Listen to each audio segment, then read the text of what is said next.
ઘર કુટુંબ અને પરિવારથી વંચિત આવા ઘર પરિવાર વિહોણા માનસિક મનોદિવ્યાંગ 500 કરતા વધારે ભાઈઓ અને બહેનો એવા લોકોનો આશરો એટલે આ માનવ પરિવાર ટ્રસ્ટ. અને આવેલા મહેમાનને તમે જોઈ રહ્યા છો, એમના જન્મદિવસ નિમિત્તે માનવ પરિવાર ટ્રસ્ટની વિઝિટ, મુલાકાત અને સહયોગ અર્થે આવેલા છે.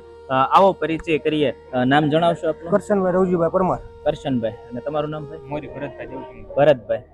અને કરશનભાઈ, તમારો કેટલામો જન્મદિવસ છે?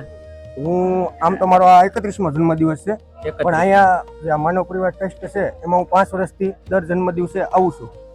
5 વર્ષથી તમે આ માનવ પરિવાર ટ્રસ્ટ સાથે સંકળાયેલા છો અને આજે તમારો જન્મદિવસ છે. અને સૌપ્રથમ તો આપને જન્મદિવસની ખૂબ ખૂબ શુભેચ્છા. કે જન્મદિવસ નિમિત્તે અન્ય ફાલતુ ખર્ચા કરવા એના કરતા એવા લોકો માટે તમે જે સહયોગ આપ્યો છે, કે આ બધા એવા લોકો છે કે એની પાસે પોતાનો પરિવાર નથી, હવે એનાથી વિશેષ માનવ પરિવાર ટ્રસ્ટ એનો સાચો પરિવાર છે. આવા ઘર પરિવાર વિહોણા અને માનસિક ભાઈઓ માટે તમે જે સહયોગ કર્યો છે એ બદલ અને જન્મદિવસની આપને ખૂબ ખૂબ શુભેચ્છા. અને કરશનભાઈ, આ તમે વાત કરી 5 વર્ષથી તમે આ માનવ પરિવાર ટ્રસ્ટ સાથે સંકળાયેલા છો, તો આજથી 5 વર્ષ પહેલા અને અત્યારનો હાલનો તમને આ માનવ પરિવાર ટ્રસ્ટમાં શું તફાવત લાગ્યો? જો પહેલા તો છે ને 5 વર્ષ પહેલા સંખ્યા ઓછી હતી, બરોબર જી. અત્યારે સંખ્યા 515 છે અને આ જે બાંધકામ કર્યું છે બધું નવું, એનો વિકાસ પણ સારો છે અને સુવિધા પણ બધી સારી છે. અને પહેલા 5 વર્ષ પહેલા બહેનો નહોતી, અત્યારે પણ બહેનોની પણ સંખ્યા છે. બહેનોને પણ આશરો આપવામાં આવે છે. અને આપણી સાથે વિપુલભાઈને તમે જોઈ રહ્યા છો.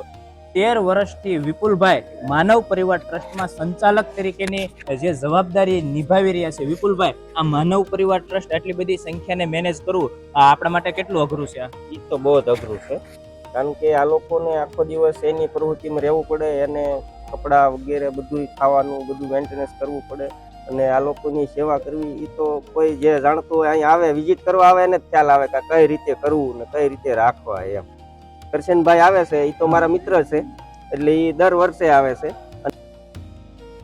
તો વાત સાંભળી સંચાલક શ્રી વિપુલભાઈની, કારણ કે આશરો લઈ રહેલા એ બધા મનોદિવ્યાંગ માનસિક અસ્થિર મગજ છે. એ પોતાનું કામ પોતે ન કરી શકે, એનું બધું જ કામ કરવા માટે સ્ટાફને સતત ખડે પગે રહેવું પડતું હોય છે. મિત્રો, આ હતા આપણી સાથે શિહોર ખાંભાથી કરશનભાઈ. એમના જન્મદિવસ નિમિત્તે તેલનો ખૂબ સારો એવો સહયોગ આપ્યો છે, એ બદલ આપ સૌનો ખૂબ ખૂબ આભાર. Thank you. આવજો અને મળતા રહીશું.